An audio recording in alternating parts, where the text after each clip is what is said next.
Facebook, YouTube আর টিকটকের বন্ধুকে বলতেছি আপনারা যারা টিকটক, ফেসবুক, ইউটিউবে কাজ করেন তারা দয়া করে ভাই হাতে ধরি, ভাই পায়ে ধরি, আপনারা দয়া করে কেউ অশ্লীল ভিডিও বানাইবেন না, কাপড় চোপড় ছাড়া কেউ ভিডিও বানাইবেন না, খারাপ কোনো ভিডিও বানাইবেন না।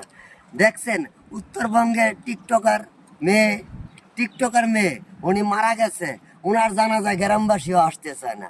দেখছেন, তাই বলি আপনারা কেউ খারাপ কোনো ভিডিও বানায়া ফেসবুক, টিকটক বা এই ইউটিউবে ছাড়বেন না। হাতে ধরি ভাই, পায়ে ধরি ভাই, কেউ এই ধরনের ভিডিও বানাইবেন না। সবাই ভালো ভালো ভিডিও বানাইবেন যাতে দেশের, দশের বা আপনার সন্তানের, আপনার ফ্যামিলির সবার উপকার হয়, এই ধরনের ভিডিও বানাবেন সবাই। আর যদি খারাপ কোনো ভিডিও বানান তাহলে ওই মেয়ের মতন হইব, কেউই আপনার জানাজায় আসবে না, কোনো মানুষ আপনার জানাজা করবে না, জীবন চিচিং ফাঁক। আল্লাহ হাফেজ।